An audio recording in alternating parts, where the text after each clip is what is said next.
இந்த மதரசாவினுடைய பட்டமளிப்பு விழா நிகழ்ச்சிக்கு தலைமையேற்றிருக்கக்கூடிய சங்கைக்குரிய நம்முடைய ஸ்ரீவள்ளியினுடைய மஸ்ஜிதினுடைய தலைவர் அவர்களே, முன்னிலை வைத்திருக்கக்கூடிய சங்கைக்குரிய நிர்வாக பெருமக்களே, இங்கே இந்த நிகழ்வை ஒழுங்குபடுத்தி நடத்தி கொண்டிருக்கக்கூடிய மேன்மைக்குரிய உலமா பெருமக்களே, வருகை இருக்கக்கூடிய பெரியோர்களே, பட்டம் பெறக்கூடிய ஆலிமாக்களே,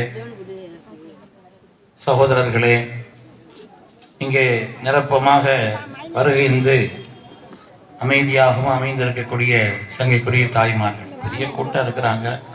ஆனால் பெண்கள் இவ்வளவு கூட்டத்தில் அமைதியாக இருக்கிறதுங்கிறது பெரிய ஞானத்தில் தான். அதனால அப்படி யாராவது ஒன்று ரெண்டு பேர் பேசிக்கிட்டு இருந்தாலும் நீங்கள் அமைதி ஆயிடணும் அப்படிங்கிறதுக்காக வேண்டி சேர்த்து சொல்லுவேன். இங்கே பெருந்திரளாக சேர்ந்திருக்கக்கூடிய சங்கைக்குரிய தாய்மார்களே, சகோதரிகளே, சிறுவர்களே, சிறுமியர்களே, ஆரம்பமாக உங்கள் எல்லோருக்கும் எனது பணிவான இஸ்லாமிய காணிக்கை சலாத்தினை சமர்ப்பித்தவனாக என் வார்த்தைகளை தொடங்குகிறேன். மீண்டும் ஒரு தடவை சலாமை சொல்லி பதில் சொல்வது வாஜிப் என்பதை ஞாபகப்படுத்தி வார்த்தைகளை தொடங்குகிறேன். அஸ்ஸலாமு அலைக்கும் வரஹ்மத்துல்லாஹி வபரகாத்துஹு. சங்கைக்குரியவர்களே, அல்லாஹ் குர்ஆன் ஷரீஃபிலே சொல்கிறான், ஒரு சமூகத்தில் மாற்றம் ஏற்பட வேண்டும் என்று சொன்னால் அந்த சமூகம் தன்னை மாற்றிக்கொள்வதற்கு முதலாவது முற்பட வேண்டும். தீதும் நன்றும் பிறர் தர வாரா என்று சொல்வார்கள். நம்மிடத்தில் மாற்றத்தை ஏற்படுத்த வேண்டும் என்ற ஒரு எண்ணம் இல்லாமல் அல்லாஹ் நம்மிடத்தில் மாற்றத்தை ஏற்படுத்துவார். நாம் எப்படிப்பட்ட ஒரு காலகட்டத்தில் வாழ்ந்து கொண்டிருக்கிறோம் என்பதையும் யோசிக்க வேண்டும். அல்லாஹ்வுடைய ரசூல் சொன்னார்கள், வஅலல் ஆகிலி அன் யகூன கபீரன் பிஸமானி. புத்திசாலி யார் என்று சொன்னால் தான் வாடும் காலத்தை பற்றியும் தெரிந்திருக்க வேண்டும் என்று சொன்னார். எந்த காலத்தில் வாழ்கிறோம், எந்த சூழலில் நாம் இருக்கிறோம் என்பதையும் நாம் தெரிந்திருக்க வேண்டும். அப்படி தெரிந்திருந்து தன்னுடைய வாழ்க்கையை சீராக்க வேண்டும் என்று ஆசைப்பட்டு யார் முயற்சிக்கிறார்களோ அவர்களுக்குத்தான் அல்லாஹ் தஆலா அவருடைய வாழ்க்கையை சீராக்கி தருவார். இன்னைக்கு நம்ம ஆட்சியாளர்களை குறை சொல்ற அளவுக்கு தான் இருக்கிறாங்க, வேற விஷயம். ஆனாலும் கூட அல்லாஹ்வுடைய ரசூலின் ஒரு ஹதீஸை நாம் எண்ணி பார்க்க வேண்டும். அல்லாஹ்வுடைய ரசூல் சொன்னார்கள், தகூனூன துஅம்மரு. ரசூலின் வாக்கை நாம் எண்ணி பார்க்க வேண்டும். அப்படியானால் மாற்றம் துவங்க வேண்டியது எங்கிருந்து, மாற்றம் எங்கிருந்து ஏற்பட வேண்டும்? அல்லாஹ்விடத்திலே கையேந்தினால் உடனே கபூல் செய்யப்படக்கூடிய நிலையில் இருந்தார்கள் முன்னோர்கள். காரணம், அவருடைய கல்பு பரிசுத்தமாக இருந்தது, செயல்பாடுகள் சீராக இருந்தது, தங்களுடைய வாழ்க்கையில் அல்லாஹ்வுடைய அச்சம் இருந்தது. அல்லாஹ் சொல்கிறான், யா அய்யுஹல்லதீன ஆமனூ அலைக்கும் அன்ஃபுஸுக்கும் லா யுதுர்ருக்கும் மன் வல்ல இதா ததைத்தும். நீங்கள் சீரான பாதையில் இருந்தால் வழிகட்ட யாராலும் உங்களுக்கு தொந்தரவு செய்ய இயலாதுன்னு அல்லாஹ் சொல்றான். நீங்க சீராக இருந்தால் உலகத்தில் வழிகட்டவர்களால் உங்களுக்கு எந்த இடையூறையும் ஏற்படுத்த இயலாதுன்னு அல்லாஹ் சொல்றான். அப்படியானால் மாற்றம் ஏற்பட வேண்டியது நம்மிடத்தில் இருந்து என்பதை குர்ஆனுடைய இந்த அடிப்படையிலிருந்து நாம் தெரிந்து கொள்ள வேண்டும். சங்கைக்குரிய அருமையான பெரியோர்களே, இங்கே மாணவர்களுக்கு மாணவிகளுக்கெல்லாம் மதரசாக்கள்ல பாடம் நடத்துறாங்க. ஏன் இப்படி ஒரு விழாக்கள்லாம் நடத்துறாங்கன்னு சொன்னா, அந்த நிகழ்வை காரணமாக வைத்து பெற்றோர்களுக்கும் மற்றவர்களுக்கும் சொல்ல வேண்டிய செய்திகளுக்குத்தான் இப்படிப்பட்ட விழா. இது ஒரு குட்டி மதரசா பாடம் நடத்துற மாதிரி நீங்க நினைச்சுக்கிறணும். எல்லாரையும் அழைத்து வைத்து ஒரு மதரசாவினுடைய பாடம் நடத்துவதை போல் நினைத்து நீங்கள் இதை கவனிக்க வேண்டும். சங்கைக்குரியவர்களே, கல்வி அதனுடைய மாண்பை பற்றி யாருக்கும் சொல்லி தெரிய வேண்டியதில்லை. கல்விதான் கண்ணியம், கல்விதான் வலிமை, கல்விதான் உயர்வு, கல்விதான் அதிகாரம், கல்விதான் எல்லாவற்றிற்கும் அடிப்படை. நமது நாயகத்திற்கு அல்லாஹ் கொடுத்த நியாமத்துகளை குர்ஆனிலே சொல்வான். அலம் யஜிதுக யதீமன் ஃபஆவா வவஜதக ضالًا ஃபஹதா வவஜதக ஆயிலன் ஃபஅக்னா. நாயகமே, தாங்கள் யதீமாக இருந்தீர்கள், அல்லாஹ் அரவணைக்கவில்லையா? நுபுவத்தினுடைய ஞானம் இல்லாமல் இருந்தீர்கள், அல்லாஹ் உங்களுக்கு நுபுவத்தினுடைய ஞானத்தை கொடுக்கவில்லையா? அதேபோல் நீங்கள் ஏழையாக இருந்தீர்கள், அல்லாஹ் உங்களை சீமானாக்கவில்லையா? நல்லா கேட்க தந்த பாக்கியங்களை எல்லாம் சொன்ன அல்லாஹ் ஒரே ஒரு காரியத்தை மாத்திரம்தான் நீங்கள் அல்லாஹ் இடத்தில் அதிகமாக கேட்க வேண்டும்.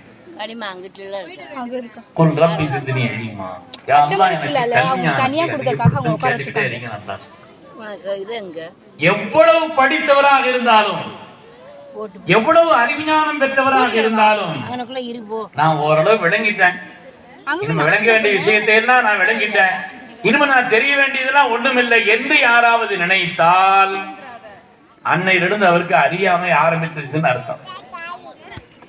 அன்னையிலிருந்து அவருக்கு அறியாமை ஆரம்பித்து விட்டது என்று அர்த்தம். எனவே கல்விக்கு முடிவு என்பது கிடையாது, கல்விக்கு எல்கை என்பது கிடையாது. ஓர் அறிவு, ஈரறிவு, மூ அறிவு, நான்கு அறிவு, ஐந்து அறிவு, ஆறு அறிவு, ஏழு அறிவு என்றெல்லாம் சொல்கிறார்கள், பகுத்தறிவு என்றெல்லாம். அதோடு முடிஞ்சு வச்சா இல்ல. கல்விக்கு எல்கையே கிடையாது. நுண்ணறிவு என்று இருக்கிறது, தீட்சண்யமான அறிவு என்று இருக்கிறது, கஸ்பி இருக்கிறது, வகபி இருக்கிறது, அல்லாஹ் கல்வியிலே போடப்படக்கூடிய என்பது இருக்கிறது. அதற்கு ஒரு முடிவே கிடையாது. தேடிக்கொண்டே இருக்க வேண்டும், தேடிக்கொண்டே இருக்க வேண்டும். கல்வியினுடைய மாண்பு அவ்வளவு உயர்வானது, அவ்வளவு கண்ணியமானது. எனவே கல்வியினுடைய உயர்வை பற்றி இந்த உலகத்தில் யாருக்கும் சொல்லி தெரிய வேண்டியதில்லை. ஆனால் சில விஷயங்கள் சிறுபிராயத்திலேயே கற்றுக் கொடுத்தாங்க. பின்னால் அதை கற்றுக்கொள்வதற்குண்டான வாய்ப்புங்கிறது குறைவு. சில விஷயங்களை தாய்மார்கள் சில பேர் பேசிட்டு இருக்கிறது முக்க வர சத்தம் கேட்கும். ரொம்ப அமைதியா எல்லாரும் உட்கார்ந்து இருக்கிறாங்க. யாராவது ஒன்று ரெண்டு பேர் பேசுறது இருக்குது, மேடைக்கு எனக்கு காது வர சத்தம் வருது. அதனால நீங்க இவ்வளவு அமைதியா இருக்கிறதுக்கு அவங்களை நான் சுக்குர் செய்யறேன், ரொம்ப பாராட்டுறேன். அதே நேரத்தில் நீங்க இன்னும் கொஞ்சம் அமைதியா இருக்க வேண்டும் என்பதையும் உங்களிடத்தில் ரொம்ப பணிவோடு கேட்கிறேன். சங்கைக்குரியவர்களே, கல்வியினுடைய மாண்பை பற்றி இந்த உலகத்தில் யாருக்கும் சொல்லி காட்ட வேண்டியதில்லை. கல்வி என்பது அவ்வளவு உயர்வானது. குர்ஆன் ஷரீஃபில் அல்லாஹ் தஆலா 779 இடங்களில் கல்வி தொடர்பான செய்தி அல்லாஹ் சொல்கிறார். கல்வி தொடர்பான செய்தியை குர்ஆன் ஷரீஃபின் வழியாக அல்லாஹ் தஆலா 779 இடங்களில் கல்வியினுடைய மாண்பை, அதனுடைய மகத்துவத்தை உணர்த்தக்கூடிய ஆயாத்துகளும் அது தொடர்பான விஷயங்களையும் அல்லாஹ் குர்ஆன் ஷரீஃபிலே சொல்லியிருக்கிறார். அருமையானவர்களே, நாயகத்தை அல்லாஹ் தஆலா பாராட்டுகிறான் எத்தனையோ விஷயங்களை சொல்லி. ஆனால் அல்லாஹ் அவர்களுக்குண்டான பாராட்டிலேயே உன்னதமான பாராட்டு என்று சொன்னால் வஅல்லமக மா லம் தகுன் தஅலம் வகான ஃபதுலுல்லாஹி அலைக அஸீமா. ஆகவே தாங்கள் அறியாத எல்லா விஷயத்தையும் அல்லாஹ் கற்றுத் தந்தான். அல்லாஹ்வுடைய அருளிலேயே மகத்தான அருள் அதுதான் என்று அல்லாஹ் சொல்றார். மகத்தான அருள் என்று சொன்னால் அதுதான் எது அல்லாஹ் உங்களுக்கு கற்றுத் தந்தான், அதுதான் என்று சொல்றார். அதனால ஒவ்வொரு நாளும் கல்வியை தேடிக்கொண்டே இருக்க வேண்டும், கல்வியை தேடிக்கொண்டே இருக்க வேண்டும். அதற்கு ஒரு முடிவெல்லாம் கிடையாது. இமாமுல் ஆலம் அபூ ஹனீஃபா ரஹ்மத்துல்லாஹி அலைஹி அவங்க பெரிய கல்விமான். உங்களுடைய கல்வியை பற்றி யாருக்கும் சொல்லி தெரிய வேண்டியதில்லை. அறிவு களஞ்சியம் இமாமுல் ஆலம் அவர் 6000 ஃபர்லி மஸ்அலாக்களை தொகுத்திருக்கிறார். ஃபர்லி மஸ்அலான்னா என்னன்னா, இப்படி நடந்தால், இப்படி ஒரு சம்பவம் நடந்தால், இப்படி பின்னால நடந்தால் அதுக்கு என்ன விளக்கம் என்று அந்த நேரத்தில் உண்டாகாத, அதே நேரத்தில் பின்னால் வரக்கூடிய காரியங்களை குறித்தெல்லாம் கிட்டத்தட்ட 6000 மஸ்அலாக்களை தொகுத்திருக்கிறார். ஃபர்லி மஸ்அலாவுக்கு ஒரு உதாரணம் நான் என்ன சொல்றேன். சமீபத்தில் கேரளாவில் ஒரு சம்பவம் நடந்துச்சு. ஒரு ஆள் தன்னுடைய வீட்டில், பெரும்பாலும் அந்த பகுதியெல்லாம் கொஞ்சம் விசாலமான முற்றங்களை எல்லாம் வைத்து, முன் பகுதி எல்லாம் விசாலமா இருக்கும், அங்க பள்ளியும் சரி வீடுகளும் சரி. அப்படி ஒருவர் தன்னுடைய விசாலமான அந்த முற்றத்தினுடைய பகுதியில ஒரு மரத்தை நட்டினார். அந்த மரம் வளர்ந்து அது கடைசியில பக்கத்துல பள்ளிவாசல், பள்ளிவாசலுடைய அந்த விசாலமான அந்த திடலில் அதனுடைய கிளை பரவி அங்கு பெரிய பெரிய பெரிய மரங்கள் உருவாயிடுச்சு. எல்லா மரத்துக்கும் அடிப்படை அவர் வீட்டுல நட்டு வச்சார் இல்லையா, அந்த ஒரு மரம் தான். அந்த மரம் தான் பள்ளியிலே அது கிளைகள் பரப்பி நிறைய அங்கே கிளைகள் பெரும் மரங்களாக உருவாகிவிட்டது. பள்ளிவாசலுடைய நிர்வாகிகளுக்கு ரொம்ப சந்தோஷம். ஏன்னா இவ்வளவு பெரிய மரங்கள் நம்முடைய பள்ளியில உருவாயிடுச்சு.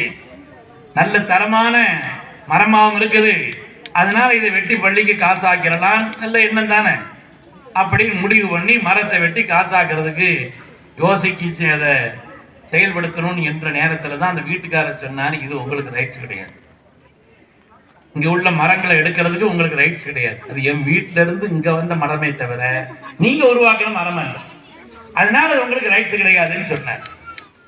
மார்க்கத்தினுடைய பற்றுதல் உள்ள ஹலாலானதை மாத்திரம்தான் பள்ளியினுடைய பொருளாதாரத்தில் உண்டாக்க வேண்டும் என்ற தேட்டம் உள்ள அந்த பள்ளி நிர்வாகிகள், என்ன புதுசா இருக்குது, பள்ளிவாசல் திடல்ல தானே இருக்குது இதெல்லாம், அதனால நீங்க ஒரு மணி நேரம் என்னன்னு பார்க்கணும், உங்களுக்கு பிடிக்குதோ பிடிக்கலையோ என்னதான் பார்க்கணும், பார்க்குற அளவுக்கு அது நீங்க இருக்கிறீங்கன்னு பார்க்காதீங்க, புரியுதா? கொஞ்சம் கவனமா கேளு. ஒரு கூட்டத்தை சேர்க்கறது எவ்வளவு சிரமப்படுவாங்கிறத அது சேர்க்கிறவங்களுக்கு தான் தெரியும். அதனால ஒரு கூட்டத்தை ஒரு இடத்துல ஏற்பாடு செய்யணும்னா அதற்காக வேண்டிய எவ்வளவு பேருடைய உழைப்பு, எவ்வளவு பேருடைய கஷ்டம், அதெல்லாம் சேர்ந்துதான் ஒரு கூட்டம். அதனால அந்த கூட்டம் பயனுள்ளதான் ஆகணுமானா எல்லாம் வரும் போகும், அங்க எல்லாம் திரும்பக்கூடாது.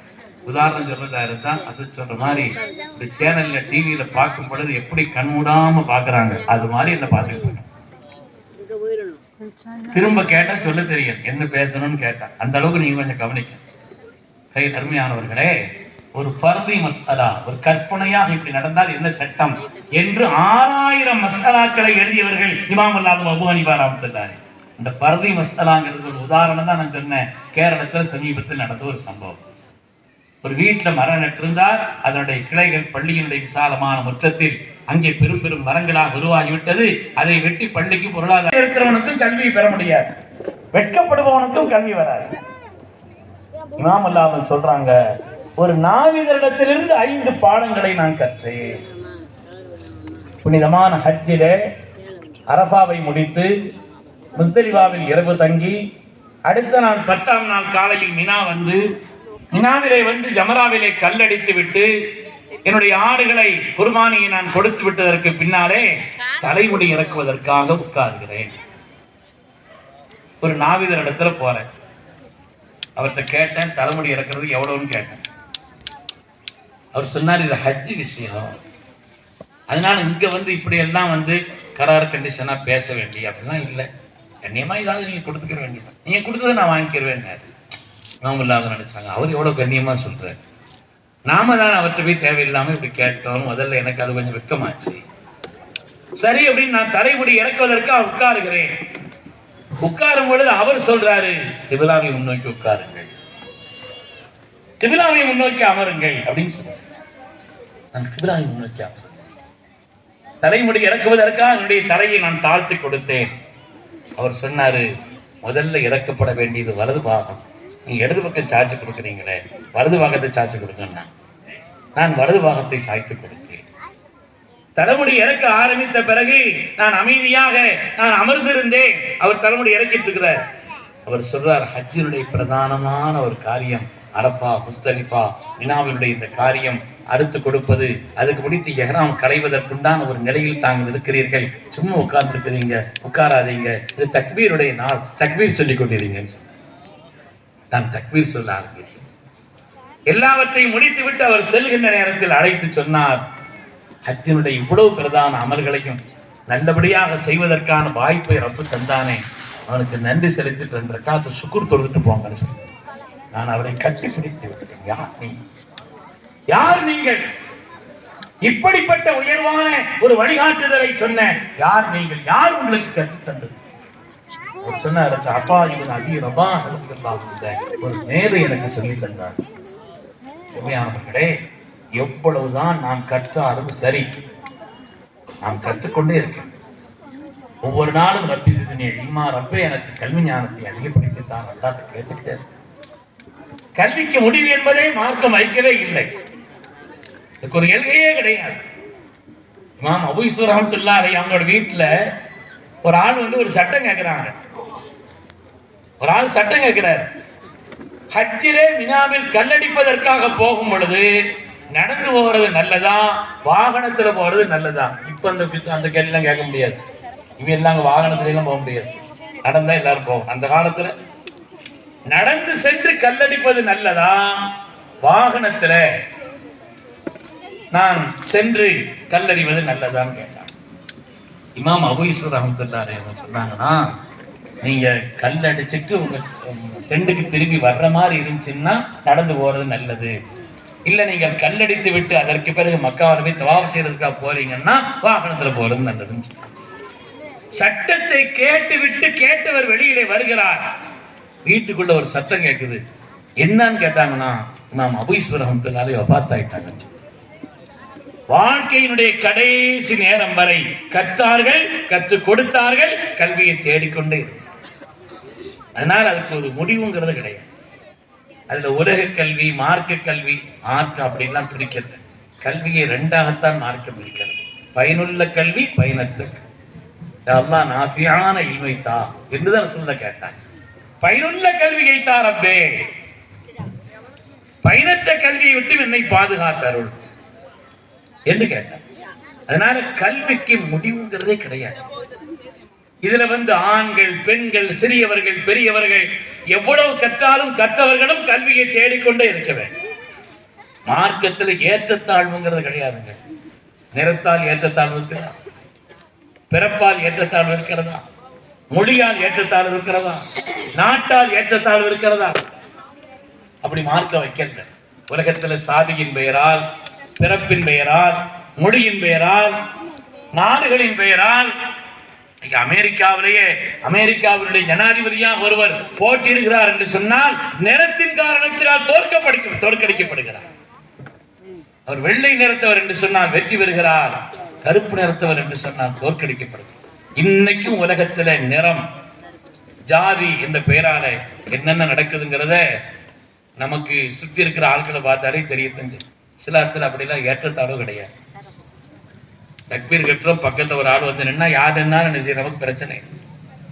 அவர் என்ன மொழி பேசுபவராக இருந்தாலும், என்ன நிறத்தை உடையவராக இருந்தாலும், என்ன நிலையில் இருந்தாலும் சரி, மார்க்கத்தை பொறுத்தவரையில் ஏற்றத்தாழ்வுங்கிறது மார்க்கத்துல கிடையாது. ஆனால் அதே குர்ஆன் சொல்கிறது ஏற்றத்தாழ்வு இருக்குதுன்னு சொல்லு. ஏற்றத்தாழ்வு இல்லை என்று சொன்ன மார்க்கம் தான் லா ஃபதல லி அரபியின் அலா அஜமியின், அரபி மொழி பேசுபவர் மற்ற மொழி பேசுபவரை விட தனி சிறப்பெல்லாம் கிடையாது என்று சொன்ன அந்த மார்க்கம் தான் ஏற்றத்தாழ்வு இருக்கிறதுன்னு சொல்லு. எதிர ஏற்றத்தாழ்வு இருக்குது? கல்வி. ஹல் யஸ்தவில் லதீன யஅலமூன வல்லதீன லா யஅலமூன், கற்றவர்களும் மற்றவர்களும் சமமா? அல்லாஹ் கேட்கிறார். சமம் அல்ல. கற்றவர்களும் மற்றவர்களும் சமம் அல்ல. கல்விக்கென்று, கல்வியை கற்றவர்களுக்கென்று தனி அந்தஸ்து இருக்கிறது. ஆதம் அலைஹிஸ்ஸலாமுக்கு அல்லாஹ் தஆலா மலக்குமார்களை பூரா கண்ணியம் செய்ய சொன்னான், சுஜூத் செய்ய. குர்ஆன்ல வருது இல்லையா? என்ன அர்த்தம் சொன்னா அது கல்விக்கான மரியாதை. வஅல்லம ஆதம் அல் அஸ்மா, ஆதம் அலைஹிஸ்ஸலாமுக்கு அல்லாஹ் எல்லா பொருள்களை பற்றிய அறிவையும் கற்றுக் கொடுத்தான்.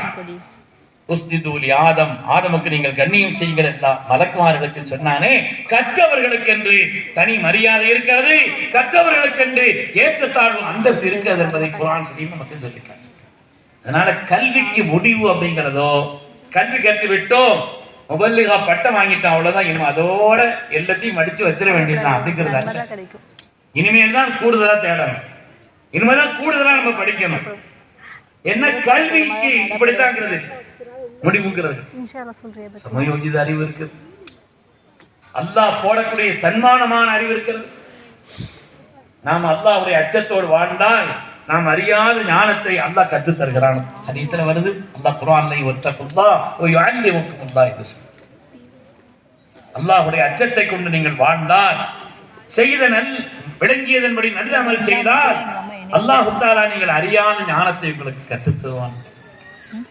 கல்வியினுடைய உச்சத்திற்கு உதாரணம் சொல்றதா இருந்தா, ஒரு நாள் அதற்கு உமர் இப்னு கத்தாப் ரலியல்லாஹு தஆலா அவங்களுடைய ஆட்சி காலத்தில் நடந்த ஒரு சம்பவம் என்னுடைய பெரிய தோழரை சொல்லிக்காம.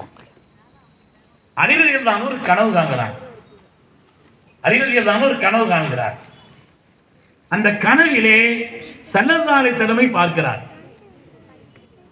ஸல்லல்லாஹு அலைஹி வஸல்லம் ஏதோ ஒரு பொருள் எடுத்து எல்லாருக்கும் விளம்பிக்கிறார். ஏதோ ஒரு பொருள் எடுத்து விளம்புறார் கனவுல. கை நீட்டி வாங்கியதற்கு அலி ரலியல்லாஹு தஆலா அவர்கள் வாயில போட்டாங்க. ரொம்ப ருசியா இருக்கு இந்த பொருள், ரொம்ப ருசியா இருக்கு.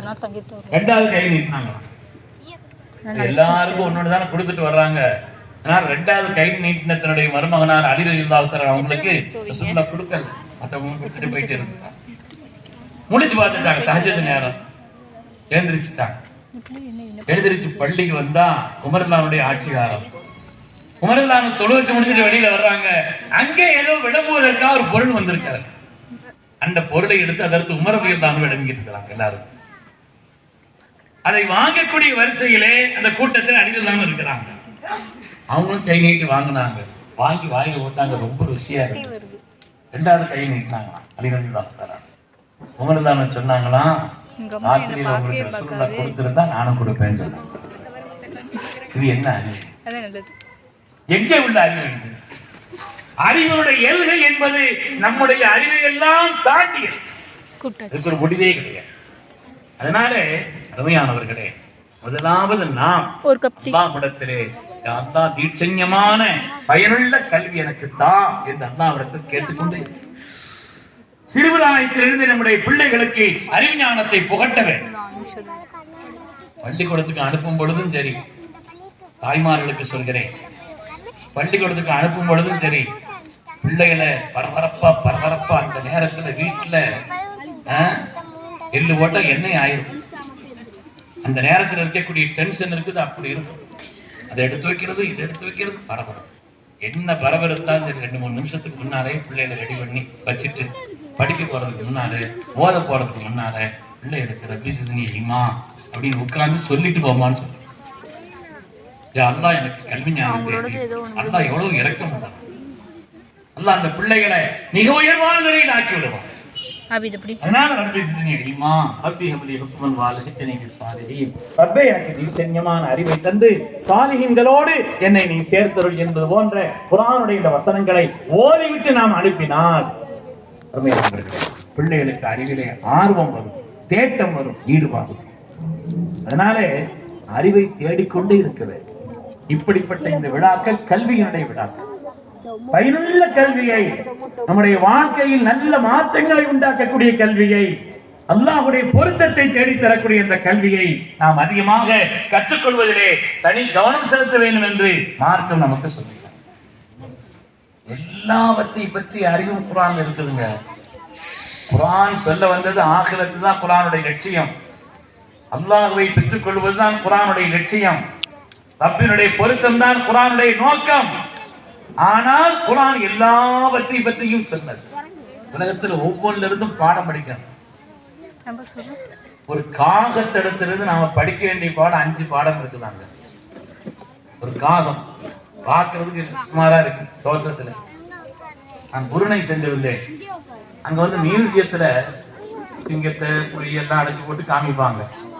ஆனா புருணைக்கு போயிருக்கிற நேரத்துல அங்க ஒரு இடத்துல காக்காய் அடைச்சு போட்டு, என்னங்க புதுசா இருக்கு, காகத்தை கொண்டு போய் விட்டு அடைச்சு போட்டு வச்சிருக்குது என்னன்னு கேட்டேன். அப்ப அவங்க சொன்னாங்க, இந்த நாட்டுல காகம் கிடையாது. இந்தியாக்காரங்க சொன்னாங்க, இந்த நாட்டுல காகம் இல்லை, அதனால அதை காட்சி பொருளா வச்சிருக்கிறாங்கன்னு சொன்னாங்க.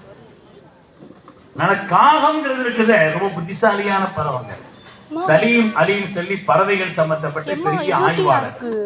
உலகத்துல பறவைகளை பற்றி ரொம்ப ஆய்வு செய்தவர் அவர் தான். சலீம் அலி சொல்கிறார், உலகத்திலேயே புத்திசாலியான பறவை காகம் தாங்கிற. தமிழ்ல கூட காக்கை நோக்கரியும் கொக்கு டப்பரியும்னு சொல்லுவோம். காக்கை நோக்கரியும். ஒரு காகத்துக்கு தெரியும் பாட்டிக்காரன் தர வர்றானா, விரட்ட வர்றானா, அவன் ஜோலியை பார்த்துட்டு போறானா, எதுக்கு வர்றாங்கிறது தெரியும். ஒத்துதலுக்கு ஏற்ப அதனுடைய இடமை தெரியும். காக்கை நோக்கரி, நோக்கவரிந்து செயல்படக்கூடிய பிராணி காகம். கொக்கு இருக்கிற டப்புன்னு எதை கேட்டாதான் பறக்கும். அதனால இந்த காகத்திடத்திலிருந்து நாம் படிக்க வேண்டிய பாடம் 5ங்கிறாங்க. உலகத்திலே பெரிய அறிவாளி மனுஷன் தான் சொல்றோம். ஆனா நாம பாடம் படிக்க வேண்டிய எத்தனையோ பிராணிகள் உலகத்தில் இருக்க, எத்தனையோ பிராணிகள் உலகத்தில் இருக்கிறது. நாம் பாடம் படிக்க வேண்டும். காகத்திலிருந்து படிக்க வேண்டிய பாடம் 5 பாடம் இருக்கணும். அதிகாலை எழுந்திருத்த, காணாமலை புணர்ந்த, சால உற்றாரோடு உண்ண, உறவாடல், மாலை குளித்து மனைவி. தஹஜ்ஜுதிலே எழுந்திரும். நம்மளதான் சில பேர் சூரிய உதயமானது பிராணி தூங்கிட்டு இருக்கிறா. தஹஜ்ஜுதிலே எழுந்திருக்க பிராணி காகம். அதிகாலை எழுந்திருக்க வேண்டிய ஆள் நாம. இவன் ராத்திரி பூரா ஊர் சுத்திட்டு பிந்தி படுத்துட்டு இவன் அதுக்கு பிறகு பிந்தி எழுந்திருக்கிறான். சீக்கிரமா படுத்து சீக்கிரம் எழுந்திருக்க வேண்டிய ஆட்கள் நாம தான். உண்மையானவர்களை அதிகாலை எழுந்திருத்தல் பாடம் சொல்லி தருகிறார்.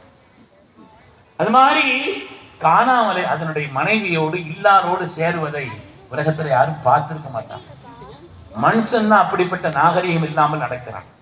பொது இடத்துல மனைவியோடு பயணம் செய்தாலும் கூட பொது இடம்ங்கிறது கட்டி பிடிச்சுக்கிட்டு முத்தம் கொடுத்துக்கிட்டு ஒரு மாதிரி சாஞ்சுக்கிட்டு அங்க நின்று போஸ் கொடுத்துக்கிட்டு 4 பேருக்கு முன்னால ஒரு பண்பாடு இல்லாத நிலையில் வளர்பவனாக இவன் தான் இருக்கிறான். பாடம் சொல்லி தருகிறது காகம். சால உற்றாரோடு உண்ணல், தன் இனத்தோடு சேர்ந்து உண்ணும், கிடைத்ததை பகிர்ந்து உண்ணும், சேர்ந்து உண்ணும். உறவாடல், உறவுகளை வளர்ப்பது. பறவை அந்த காகத்தை பற்றி ஆய்வு செய்யறவங்க சொல்றாங்க, உறவுகளை பேணுவதில் காகம் முன்னோடியா. நம்ம ஃப்ரெண்ட்ஸ்மாரோட கூட சேர்ந்து இருப்போம், சொந்தக்காரங்களோட பகையா தான் இருப்போம். அவன் நன்றி கட்ட வந்துருக்கு. நான் என்னவெல்லாம் செய்தேன், ஒரு சலான் சொல்றானா, இவன் சலான் சொல்றதுக்காட்டி எல்லாத்தையும் செய்தேன், அல்லாவுக்காக செய்யல. உறவுகளை சேர்ந்து வாழ்ந்தால் 3 விதமான பலன்கள் இருக்கிறது. சொல்லிக் கொடுக்கப்பட்டவர்கள் நாம் சொன்னாங்க. அதுல போய் குற்றம் பார்க்கின் சுத்தம் இல்லைன்னு சொன்னான். அது ஒவ்வொன்னா நான் சேர்ந்து வாழதான் நினைச்சேன், அவன் அப்படி இருக்கான் இப்படி இன்னைக்கு இருக்கத்தான் செய்யும். அப்படி இருந்துதான் உறவு. அதுல சேர்ந்துதான் சேர்ந்து இருக்க பகரம். அவன் இப்படி இருந்தானா நான் அந்த அளவுக்கு இருப்பேன். என்னுடைய கல்யாணத்தை அவரு ஒரு கவர் வச்சு கொடுத்தாரு, அந்த கவர்ல எவ்வளவு வச்சாரோ அதே அளவுக்கு நான் எழுதி வச்சிருப்பேன் நோட்ல. திருப்பி கல்யாணம் வர நேரத்துல அதே கவர்ல வச்சு அதே அளவுக்கு உண்டான பணத்தை திரும்ப கொடுத்தாரு. இது பகரம், இது சேருதல். சேருதல் என்று சொன்னால் அவர் ஒதுங்கினாலும் நீ சேர்றதுக்கு விரதம் சேருதல் விளக்க மாட்டான். உறவுகளோடு சேர்ந்து வாழ்ந்தால் 3 வகையான பயன்பாடு இருக்கிறது. முதலாவது அல்லாஹ் நீண்ட சாதித்துல் அமீன் சொல்கிறார், வாழ்க்கையில் என்றுமே புரிய வைக்காத சக்தியின் திருவுருவம் கண்மணி முஹம்மது ரசூலுல்லாஹி ஸல்லல்லாஹு அலைஹி வஸல்லம். உறவுகளை நீங்கள் சேர்ந்து வாழ்ந்தால் அல்லாஹ் 3 பாக்கியத்தை தருகிறான். முதலாவது நீண்ட ஹயாத்தை அல்லாஹ். இது நம்மளா உண்டாக்க முடியுமா? நம்மளா உண்டாக்கிட முடியுமா? வாழ்நாள் நீண்ட ஹயாத்தை தருகிறான். இரண்டாவது தட்டில்லாத குறைவில்லாத பரக்கத்தான ரிஸ்கை அல்லாஹ் தருகிறான். உறவுகளோடு இணைந்து வாழ்ந்து பாருங்கள். தட்டில்லாத குறைவில்லாத பரக்கத்தான ரிஸ்க் அல்லாஹ் தருகிறான். மூன்றாவது கெட்ட முடிவை விட்டும் கெட்ட முடிவுகளை விட்டும் அல்லாஹ் பாதுகாக்கிறான். வாழ்க்கையினுடைய கடைசியில எங்க போய் என்ன ஆகும் தெரியாது, ஆனால் கெட்ட முடிவு வராதுன்னு சொல்ற. உறவுகளோடு சேர்ந்து வாழ வேண்டும் என்று கட்டளையிடப்பட்டவர்கள் நாம். ஆனால் மனிதனுக்கு பாடம் சொல்லி தருகிறது காலம். 5 பாடம்: அதிகாலை எழுந்திருத்தல், காணாமலை புணர்தல், சால உற்றாரோடு உண்ணல், உறவாடல், மாலை குடிக்கும் மலை முழுவல். மாலை ஒரு குடியில் போட்டு சீக்கிரம் தன்னுடைய கூட்டமே அடைஞ்சு காக்கா சத்தம் கேட்குதா? எங்கேயும் கேட்காது, எங்கேயும் இந்த நேரத்தில் கேட்காது. நீ எங்கேயாவது கல்லு போட்டு விரட்டினா அந்த இடத்துல என்ன சத்தம் கேட்குமே தவிர பொதுவாக அது சத்தமிடக்கூடிய நேரம் அது அல்ல. மகரிபோடு அவங்க ரெஸ்ட் எடுக்க ஆரம்பிச்சிருவாங்க, அதிகாலையில் தஹஜ்ஜுதுக்கு எந்திரிச்சிருவாங்க. காகம் பாடம் சொல்லி தருகிறது. உலகத்தில் மனிதன் பாடம் படிக்க வேண்டிய எத்தனையோ பிராணிகள் இருக்கிறது. அல்லாஹ் தஆலா அவைகளுக்கு தன்னுடைய ரிஸ்கை தேடுவதற்கு, தன்னுடைய வாழ்நாளை அவைகள் எதிரிகளை விட்டு பாதுகாத்துக் கொள்வதற்கு எல்லாத்தையும் அல்லாஹ் கற்றுக் கொடுத்திருக்கிறார். நாம தான் பெரிய அறிவாளை நினைச்சுக்கிட்டு இருக்கோம். தேல் இருக்குது அங்க, தேளுடைய உணவு எதுன்னா எறும்பு. தேல் எறும்பு சாப்பிடும். தேலுக்கு ரொம்ப இஷ்டமான ஆக உயர்ந்த ஒரு உணவுன்னு சொன்னா இந்த கரப்பாம்பூச்சி. கரப்பாம்பூச்சியை பார்த்துருச்சுன்னு வைங்க, தேலுக்கு பெரிய கொண்டாட்டம் தான். எனக்கு ஒரு பெரிய விருந்து தேலுக்கு. தேல் ஸ்லோ மோஷன்ல தான் நடக்கும், ரொம்ப வேகமா கூட போக முடியாது. ஆனா கரப்பாம்பூச்சி நடக்கும், ஓடும், தேவைப்பட்டா என்ன செய்யுங்க பறக்கும். ஓடக்கூடிய, தேவைப்பட்டால் பறக்கக்கூடிய இந்த கரப்பாம்பூச்சிய இந்த தேல் எப்படி பிடிக்குது, அது எப்படி உணவாக்கிறதுன்னு சொன்னா, இந்த கரப்பாம்பூச்சியை பார்த்த உடனே இந்த தேல் என்ன செய்யுமான்னா தன் உடம்பு அப்படி ஒரு மாதிரி படைச்சு ஒரு சின்ன டான்ஸ் மாதிரி ஆடிக்கிட்டே பக்கத்துல போகணும். ஒரு சின்ன ஆட்டம் ஆடிக்கிட்டு இந்த அழகுல மயங்கி போய் கரப்பாம்பூச்சி அப்படி நின்று, அழகு எங்கேயும் ஆபத்து தானே, இந்த அழகுல மயங்கி போய் அப்படியே நிற்கும். பக்கத்தில் போன ஒரு போடு போட்டு தனக்கு தேவையான உணவை அதிலிருந்து எடுத்துக்கும். தன்னுடைய ரிசுக்கை தேடுவதற்கான வழி அல்லாஹ் பிராணிகளுக்கு கற்றுக் கொடுத்திருக்கிறான். தன்னை பாதுகாத்துக் கொள்வதற்கான வழிகளை அல்லாஹ் பிராணிகளுக்கு கற்றுக் கொடுத்திருக்கிறான். முதலை இருக்குதுங்க, முதலை அசைவ பிராணிகள், அசைவ பொருள்களை சாப்பிடும். அசைவ பொருள்களை சாப்பிடும் பொழுது பொதுவா பள்ளியினுடைய இடுக்குகள்ல போய் ஏதாவது மாட்டிக்கிருச்சுன்னா நம்ம தேசிய பழக்கம் கையை விட்டு வெளியில எடுத்துருவோம். ஆனால் அப்படி எடுக்கலன்னா வலிக்கும், வலிக்கும் இல்லையா? அது மாதிரி இந்த முதலைகளும், நீர்நிலைகளில் வாழக்கூடிய இந்த முதலைகள் தானும் எதையாவது சாப்பிட்டு பள்ளி எடுக்கல போய் அதுக்கு மாட்டிக்கிருச்சுன்னா அங்கே ஈர்களுக்கு மத்தியில வலி வந்துடும். வலி வந்தா எங்கேயாவது ஒரு நீர்நிலைகளின் ஓரத்தில் போய் நின்று வாயை பிளந்து நிற்குமா. உலகத்திலேயே தன்னுடைய கீழ்த்தாடை அசைக்காமல் மேல்தாடையை மாத்திரம் அசைக்கக்கூடிய ஒரே பிராணி முதல்ல மட்டும்தான். மனிதர்கள் உட்பட உலகத்தின் எல்லா பிராணிகளும் பேசும் பொழுது சாப்பிடும் பொழுது கீழ்த்தாடை அசைக்கும், மேல்தாடை அப்படித்தான் இருக்கும். முதல்ல மட்டும்தான் கீழ்த்தாடு அப்படியே இருக்கும், மேல்தாடை தான் தூக்கும் மூடும். முதல்ல மட்டும்தான் தன்னுடைய மேல்தாடையை திறந்து கொண்டு நீர்நிலைகளின் ஓரத்தில் போய் அதுல முதல்ல நிற்கும். என்ன, தன்னுடைய இடுக்குக்கு மத்தியில் அந்த பொருள்கள் மாட்டிக்கிடுச்சு, அது இருக்கிறதுனால வலிக்குது, அதை எடுத்து விடணுங்கிறதுக்காக யார் உள்ள போவா? முதலையும் மூர்க்கனும் கொண்டதை விடான்னு சொல்லுவான். முதலையும் சரி ரவுடி பயிலும் சரி, உன்னை பிடிச்சா விடமாட்டான். நீ யார் உள்ளவை எடுத்து விடுறது? ஆனால் அல்லாஹ் தஆலா அதற்கான சில பிராணிகளை வைத்து, அதற்கான சில பறவைகளை, சில குருவிகளை, கோஹிமா என்று அறியப்படக்கூடிய குருவிகள், தலையில சதைவோர் இரும்புவோர் வளர்ந்திருக்கக்கூடிய சதைகளை கொண்ட அந்த குருவி மாத்திரம் தான் உள்ள போகுமா, அதை எந்த குருவி உள்ள போகாது.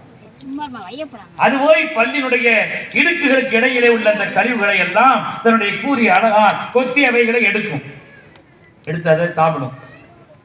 எடுத்த பிறகு மீண்டும் தன்னுடைய கூர்மையான அந்த அழகால் குத்தும் பொழுது ஈறுகளில் பட்டு வலி வரும். அதுக்கு வலி வந்தா வாயை மூடும், உள்ள குருவி நிற்குது, வாயை மூடும்.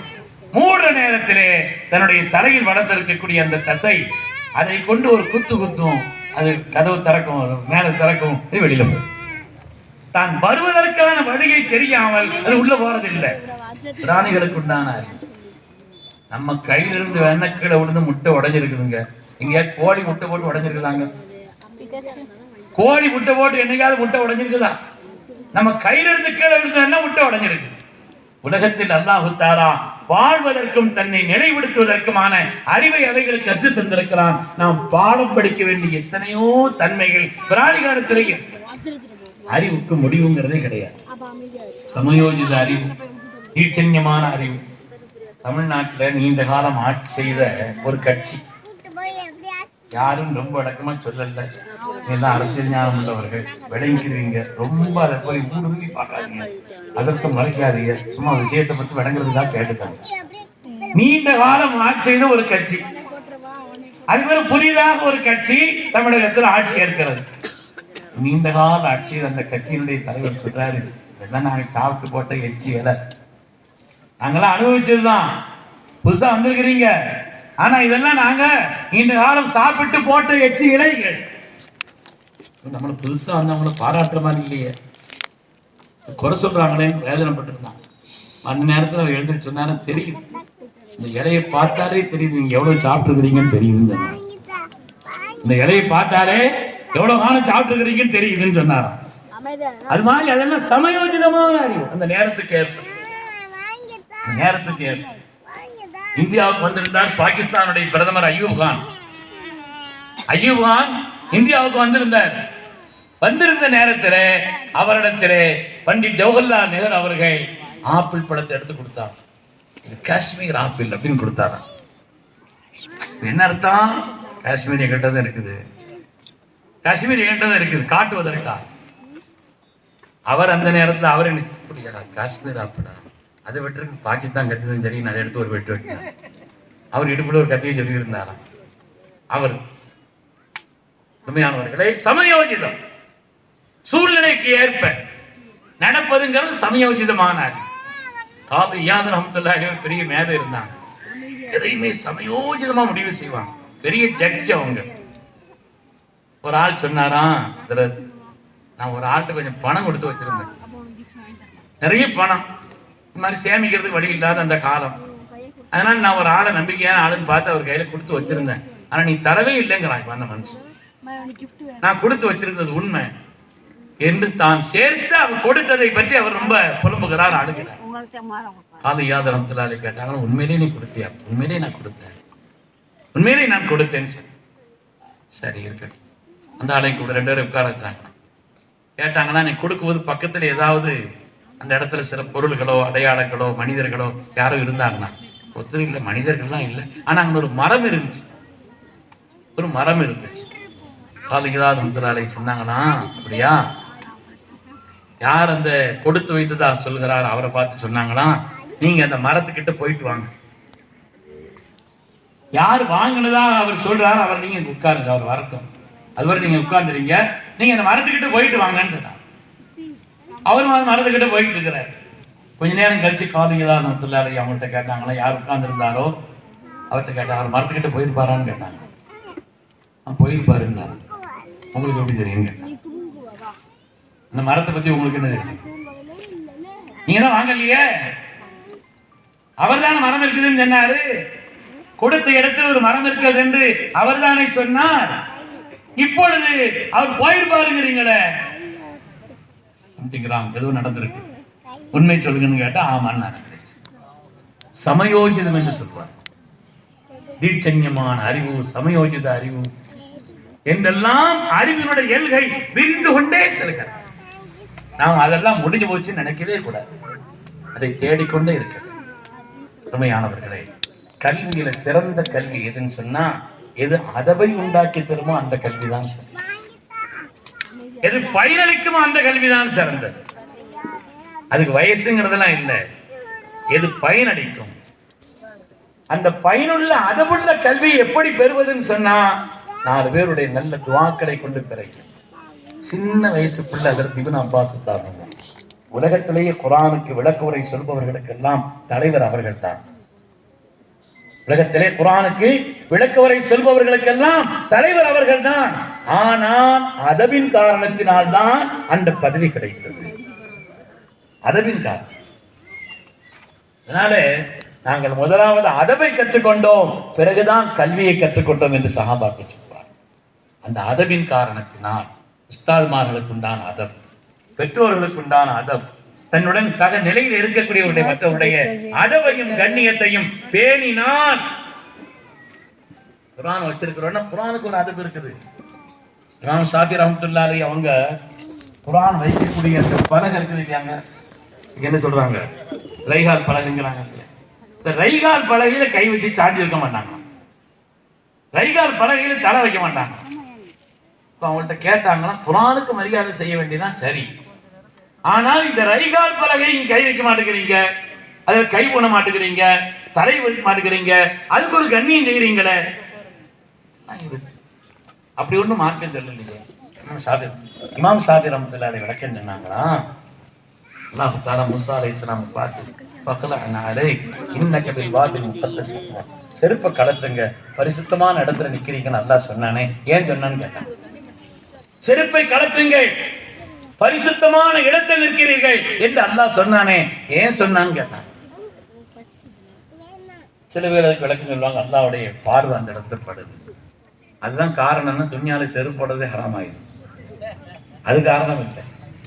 அந்த இடத்தில் வேதம் இறக்கப்பட போகிறது, வேதம் இறக்கப்படக்கூடிய ஒரு இடம் பரிசுத்தம் அல்லாஹ் சொன்னான்னு சொன்னா, அந்த வேதத்தை வைப்பதற்காக வேண்டியே உள்ள ஒரு பலகை, ஒரு ரைகால் என்று சொன்னால் அதுக்குன்னு ஒரு கண்ணி இருக்கத்தானே செய்யும்.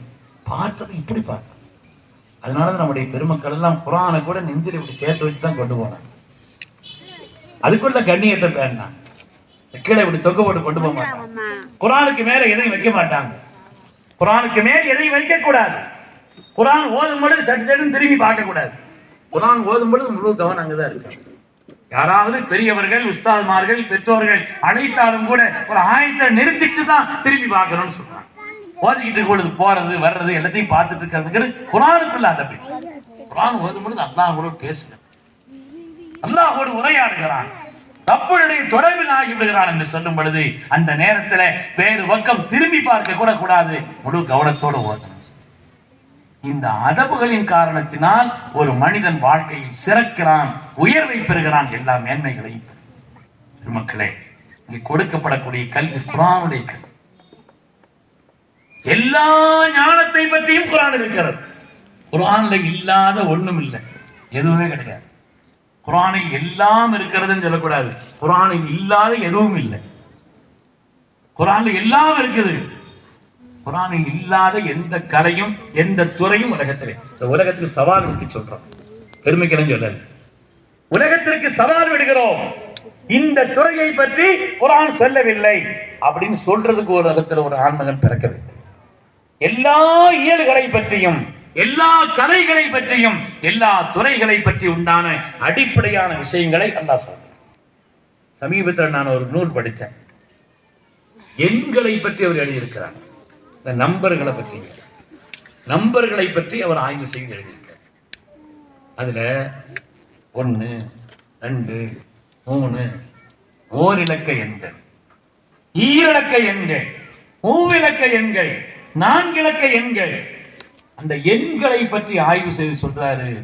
ஓரிலக்க எண்களை பற்றி ஒரு டஜன் வர குர்ஆன்ல சொல்லுது. குர்ஆன்ல சொல்லப்பட்டிருக்கு. 1 குல் ஹு அல்லாஹு, சொல்லுங்களேன், அல்லாஹ் ஒருவன். 1 குகையிலே தங்கியிருந்தார்கள், 2 இரண்டாம் அவராக. 2 சித்திக நாயத்தோட ரசூலுல்லாஹ் குர்ஆன்ல தங்கியிருந்தது, இந்த குகையில தங்கியிருந்தது அல்லாஹ் சொல்றான். 2 அதுல இருக்குது. 3 பேர் ரகசியம் பேசினார், மா யகூனு மின் நஜ்வா ஸலாதத்தின் இல்லா ஹுவ ராபியுஹும் வலா ஹம்ஸத்தின் இல்லா ஹுவ சாதிஸுஹும். 3 பேர் ரகசியம் பேசினா அல்லாஹ் 4வது அல்லாஹ் இருக்கிறான். 5 பேர் ரகசியம் பேசினா 6வது அல்லாஹ் இருக்கிறான். 3, 4, 5, 6 வந்துருச்சு. குகையிலே தங்கியிருந்தார்கள் 7 வாலிபர்கள், வாங்க வந்துருச்சு. எல்லா எண்களை பற்றியும் அவர் எழுதியிருக்கிறார். ஓரிலக்க எண்கள், ஈரிலக்க எண்கள், மூவிலக்க எண்கள், 4 இலக்க எண்கள், பின்னங்கள், 3 1, 5 1, 6 1, 4 1 என்ற இந்த பின்னங்கள், இதை பற்றிய தனி நூல் எழுதியிருக்கிறார்கள். எதுக்கு சொல்ல வர்றேன்? நமக்கு வேண்டுமானால் அதை பற்றிய அடிப்படை விஷயம் இல்லாமல் இருக்கலாம், ஆனால் அந்த துறையை பற்றி குர்ஆன் சொல்லாமல் இல்லை. எல்லா துறைகளை பற்றியும் எல்லா இயல்களை பற்றியும் எல்லா விதமான ஞானங்களையும் கொண்டது குர்ஆன். அந்த குர்ஆனுடைய தொடர்பை நம்ம அதிகப்படுத்தணும். இன்னைக்கு குர்ஆன் ஓத தெரியாதபடி எவ்வளவு பேர் இருக்கு, எவ்வளவு வேதனையான ஒரு செய்தி.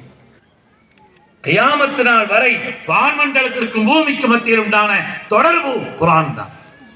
ஹப்லுல்லாஹில் மதீன், வலிமையான ரப்பின் கயிறு. குர்ஆனை திறந்தாருன்னா ரப்போடு தொடர்பில் ஆயிட்டாருன்னு அர்த்தம்.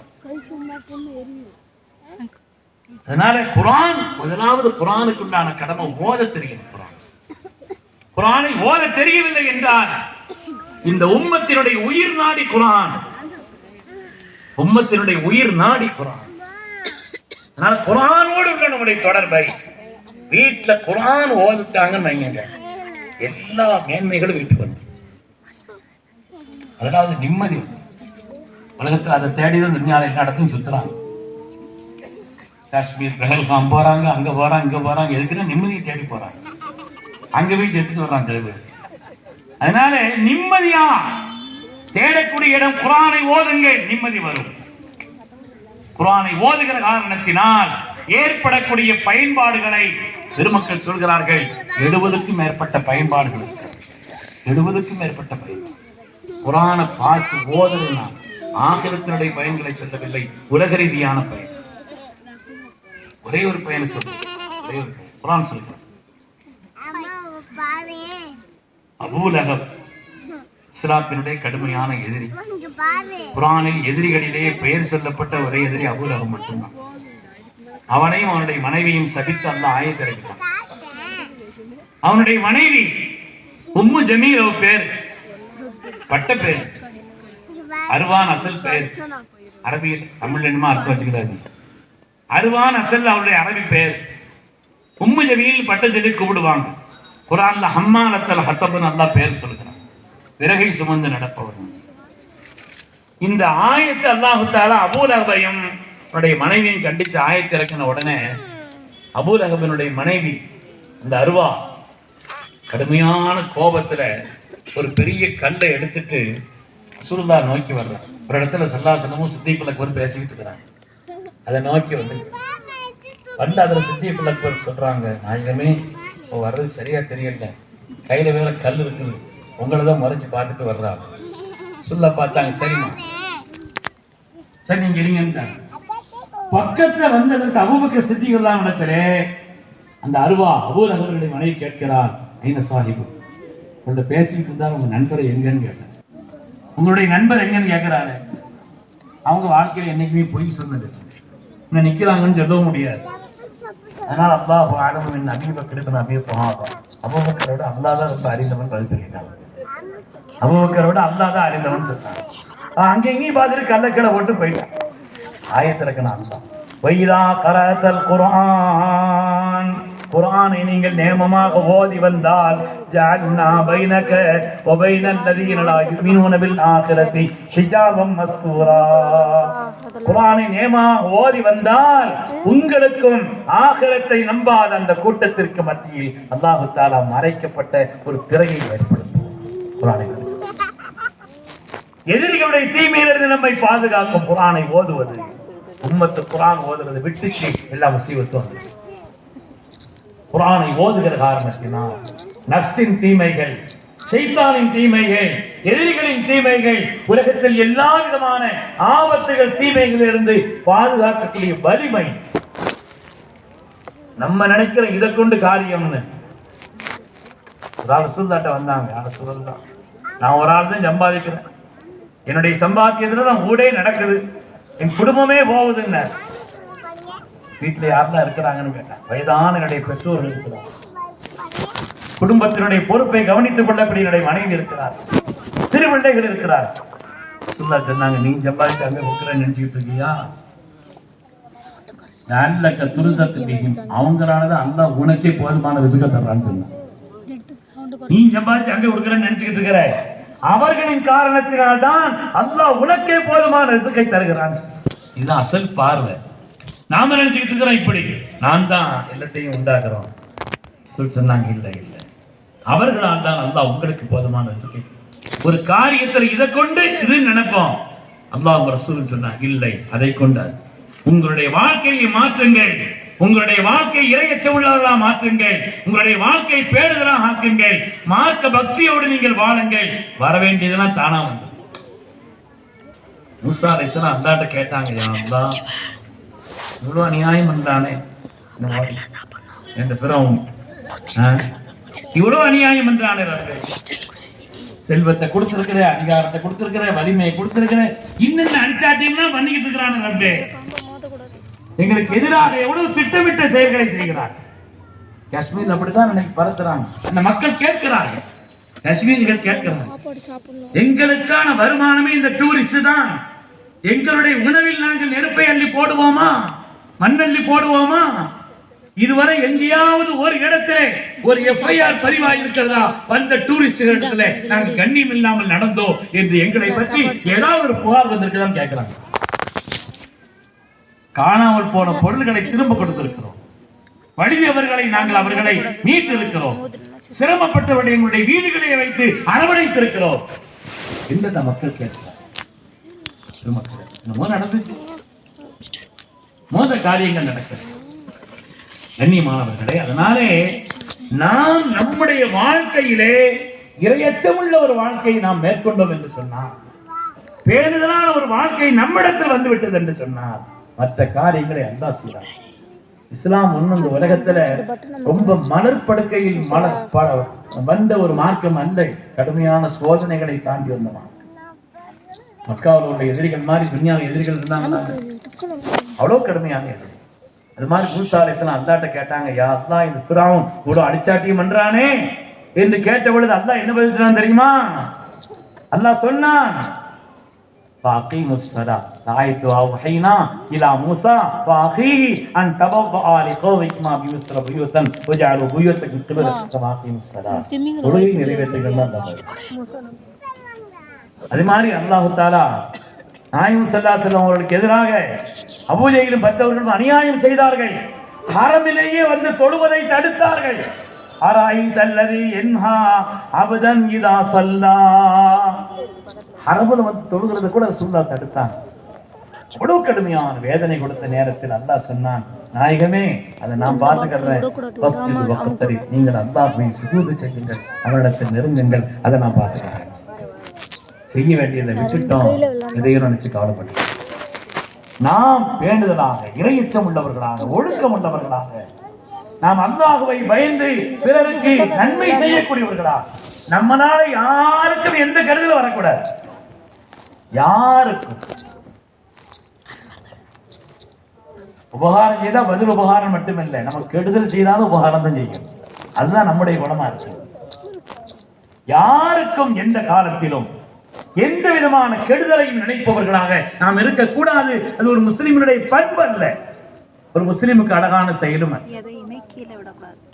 அதனால நாம இன்னைக்குள்ள இந்த சூழ்நிலையை, முஸ்லிம்களுக்கு எதிரான வெறுப்புணர்வு பிரச்சாரத்தை, அதை தடுக்கக்கூடிய வழி ஒன்னே ஒண்ணுதான், அது உபகாரத்தினுடைய வழிதான். உபகாரத்தினுடைய வழிதான்.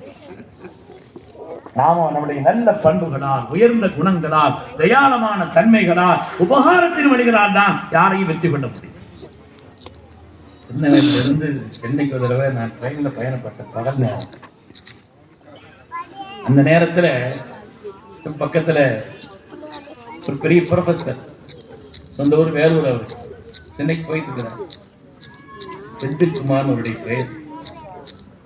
வந்த உடனே பார்த்த உடனே ஒரு பொண்ணு வருவோம், நம்ம சிரிச்சா அவங்களும் சிரிப்பாங்க இல்லையா. வந்த உடனே இந்த கிழக்காசிய நாடுகள்ல எல்லாம் அந்த பண்பு நல்லது. யாரா இருந்தாலும் வந்து ஒரு சிரிச்சுட்டு என்ன செய்வாங்க, ஒரு மண்டையை ஆட்டிடுவாங்க. நம்ம யாரை பார்த்தாலும் ஒரு மரம். வந்த உடனே நானும் சிரிச்சா அவரும் சிரிச்சுக்கிட்டார். ஐயா வாங்க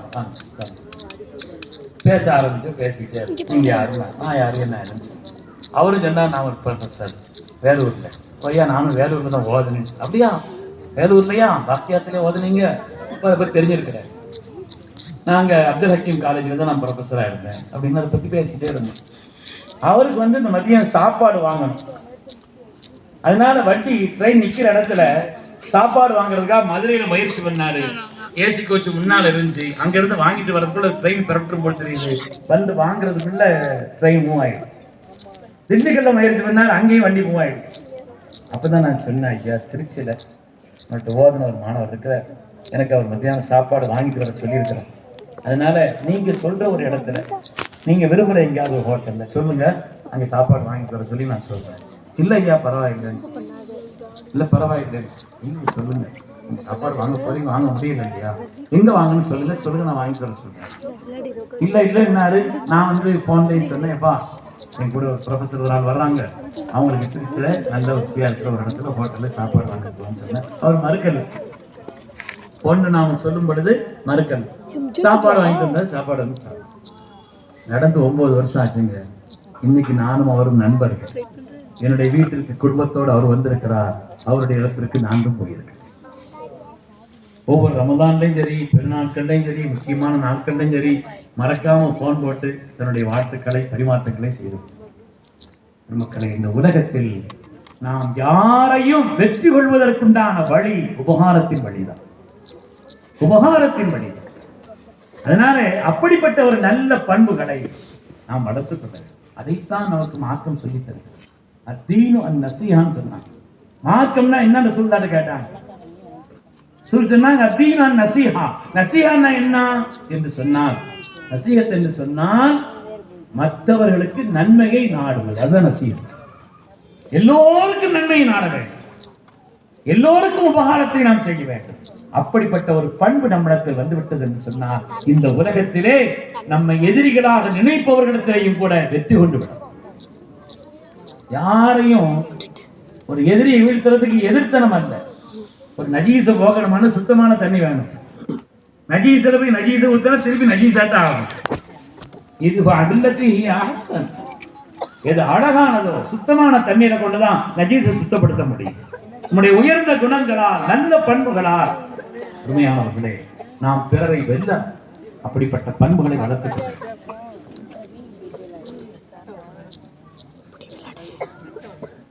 அருமையானவர்களே. அதனால என்ன சொல்லணும்னு நினைச்சதுன்னா சில விதமான பரிமாற்றங்களை செய்துவிட்டேன். அதான் பேசியதை பயனுள்ளதாக ஆக்கிரத வேண்டும். அதனால நாம் ஒவ்வொரு நாளும் அப்பிடத்திலே கல்வி ஞானத்தை நமக்கு தான் கேட்கும். நம்முடைய பிள்ளைகளை உரிய கல்வி ஞான ஸ்தாபனங்களுக்கெல்லாம் நல்ல முறையில் அவர்களை ஓதுவதற்காக படிப்பதற்காக அனுப்பும் பொழுது ரப்பி ஜித்னி இல்மான் துஆவை சொல்லிட்டு பிள்ளைகளை அனுப்புங்க. கல்வியில் அவர்கள் எதிர்காலத்தில் எல்லா நிலையிலும் உயர்ந்து வருவார். அதே போல நல்ல அதவுகளை சொல்லிக் கொடுப்பார். எல்லோருக்கும் நன்மையை நாடக்கூடிய விதத்தில் நம்முடைய காரியங்களை ஆக்கிக் கொண்டிருக்கிறது. இரு உலகத்திலும் நமக்கு வெற்றியை தேடித்தரும் என்று சந்தேகமே இல்லை. ஒரே ஒரு விஷயத்தை சொல்லி நான் முடிக்கிறேன். ஒரே ஒரு விஷயம், இதை மட்டும் கொஞ்சம் கவனமா கவனிச்சுட்டேன். மற்ற பையன்லாம் முன்ன பின்ன இருந்தாலும் இந்த ஒரு விஷயத்தை மாத்திரம் கல்வில வச்சுட்டு வாழ்க்கையில செயல்படுத்தணுங்கிற எண்ணத்துல இதை கேட்டுட்டு செயல்படுத்தி முடிச்சேன். இமாம் சுஃபியானு சௌரின்னு ஒரு பெரிய மேதை. என்ன பேருங்க? இமாம் சுஃபியானு சௌரி, ஒரு பெரிய மேதை, ஒரு இறைநேசர். அவங்க இமாம் ஜாஃபர் சாதிக்கை சந்திக்கிறார்கள். இமாம் ஜாஃபர் சாதிக் ரசூலுல்லாஹ்வுடைய பேரப்புள்ள. ரெண்டு பேரும் பெரிய மேதைகள். ஆனால் இமாம் சுஃபியானு சௌரி ரஹ்மத்துல்லாஹி அலைஹி அவர்கள் இமாம் ஜாஃபர் சாதிக் அவங்களை சந்திக்கும் பொழுது பெரிய மனிதர்களை கண்டால் எனக்கு ஏதாவது உபதேசம் பண்ணுங்கன்னு கேட்கறது நல்ல பண்பு.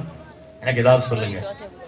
இமாம் ஜாஃபர் சாதிக் ரஹ்மத்துல்லாஹி அலைஹி அவங்களை சந்திச்சு இமாம் சுஃபியானு சௌரி கேட்டாங்கன்னா எனக்கு ஏதாவது நசீகத்து செய்யுங்க. சொன்னவங்களும் பெரிய ஆளு, கேட்டவங்களும் பெரிய ஆளு. இந்த நசீகத்தை நம்ம வாழ்க்கையில பற்றி கொடுக்கும். சொன்னாங்களாம் 3 நசீகத்தை செய்யறேன் என்று சொன்ன. நீ ஞாபகப்படுத்துங்க, திரும்பி கேட்டா சொல்ல தெரியும் 3 நசீகத்தை. இமாம் ஜாஃபர் சாதிக் தான் சொல்கிறார்கள், 3 விஷயத்தை சொல்கிறேன், பற்றி கொள்ளுங்கள். இதா தலாஹரத்தின் நியம் ஃபஅலைக பிஷ்ஷுக்ர். வாழ்க்கையிலே உபகாரத்தை நீங்கள் உணர்ந்தால், அல்லாஹ் தந்த நியாமத்துகளை உணர்ந்தால், அல்லாஹ் எவ்வளவு நியாமத்து தந்திருக்கிறான், கற்பனை கூட பண்ணி பார்க்க முடியாது. நாம இல்லாததை நினைச்சு இருக்கமே தவிர இருக்கிறத நினைச்சு உபகாரத்தை நினைக்கிறது. காலில் செருப்பில்லையே என்று நான் கவலைப்பட்டேன், கால் இல்லாதவரை பார்க்கும் வரை என்று ஒரு ரூமி ரஹ்மத்துல்லாஹி சொல்வார். அல்லாஹ் செருப்பு தானே தரல, காலத்தன் தான் இருக்கிறான். அதை கொண்டு அல்லாஹ் சுக்ர் செய்கிறேன். நியமத்துகளை வாழ்க்கையில் உணர்ந்தால் சுக்ரு செய்யுங்கள். ஒவ்வொரு நாளும் அல்ஹம்துலில்லாஹ்னு சொல்லுங்க. தூங்கி எழுந்திருச்சீங்களா, உட்கார்ந்த உடனே அல்ஹம்துலில்லாஹ் சொல்லி படங்க. சாப்பிட்டு முடிச்சீங்களா, அல்ஹம்துலில்லாஹ் சொல்லி படங்க. இதா தலாஹரத்தின் நியமத்துகளை வாழ்க்கையில் பெற்றால் உணர்ந்தால் நன்றி செலுத்தி படங்க. அது மாதிரி வாழ்க்கையில ஏதாவது பாவங்களை செய்தால், நாம் ஒன்றும் மலக்குமார்கள் இல்ல, மனிதர்கள் தான். விளங்கிய விளங்காமல் ஏதாவது பாவங்கள் செய்தால், இதா தலாஹரத்தின் துனூப் ஃபஅலைக பித்தௌபா. பாவங்களை செய்தால் தாமதம் இல்லாம அல்லாஹ்ட்ட மன்னிப்பு கேட்க. அப்படியே செய்யக்கூடாதுன்னு நினைச்சேன், செய்துட்டேன், மன்னிச்சிருக்கேன், அல்லாஹ்ட்ட கேளு. திருப்பி திருப்பி திருப்பி ஏதாவது நம்மையும் அறியாமலோ அறிந்தோ பாவங்களை செய்தாலும் அல்லாஹ் இடத்துல மன்னிப்பு கேட்க. அல்லாஹ் விரும்புகிறான். அதனால் உபகாரத்தை பெற்றால் நன்றி செலுத்துங்கள், பாவங்களை செய்துவிட்டால் தௌபா செய்யுங்கள். எப்பாவது மனசுல கொஞ்சம் கவலையா இருந்தா, இதா தலாஹரத்தில் ஹுமூம், மனசுல ஒரு மாதிரியா இருக்கு, சில கவலையா இருக்கு, சங்கடமா இருக்கு, அப்படிலாம் சொல்லணும் இல்லையா? அப்படி இருந்தால் ஃபஅலைக பிலா ஹவ்ல வலா குவத்த இல்லா பில்லாஹ், லா ஹவ்ல வலா குவத்த இல்லா பில்லாஹில் அலியில் அஸீம். இதை ஓதி பாருங்கன்னு சொல்லி 3 எடுத்துக்கலாமா? அல்லாஹ் தஆலா நம்ம எல்லாம் அவனுக்கு பொருத்தமுள்ள சாலிஹீன்களில் எல்லாம் எல்லோரையும் கபூல் செய்து புரிவானாக. சிறந்த இறை பக்தியாளர்களாக அல்லாஹ் நம் எல்லோரையும் ஆக்கி அருள் புரிவானாக. மார்க்கத்தினுடைய ஞானத்தை நிரம்ப பெற்றவர்களாக வாழ்க்கையில் எல்லா விதமான சோதனைகளில் இருந்தும், ஆபத்துகளில் இருந்தும், நோய் நொடிகளில் இருந்தும், வறுமையில் இருந்தும், கடன்களில் இருந்தும், கஷ்டங்களில் இருந்தும், விபத்துகளில் இருந்தும், கெட்ட மரணங்களில் இருந்தும், அல்லாஹ்வை மறந்து வாழக்கூடிய ஒரு வாழ்க்கையில் இருந்தும் அல்லாஹ் நம்மை பாதுகாத்து அருள் புரிவானாக. அதிகம் அதிகம் ரப்பை இஹ்லாஸோடு இபாதத் செய்வதற்கு அல்லாஹ் நசீபை தருவானாக. பாவங்களில் இருந்து அல்லாஹ் நம்மை பாதுகாத்து அருள்வானாக. அல்லாஹ் தஆலா நம்மையும் நம் சந்ததிகளையும் ஈருலகத்தின் எல்லா பாக்கியங்களையும் நிரப்பமாக பெற்ற நல்லவர்களில் அல்லாஹ் கபூல் செய்து அருள்வானாக. ஆமீன் ஆமீன் யா ரப்பல் ஆலமீன். ஆஃபிரு தஅவானா அல்ஹம்துலில்லாஹி ரப்பில் ஆலமீன். அஸ்ஸலாமு அலைக்கும்.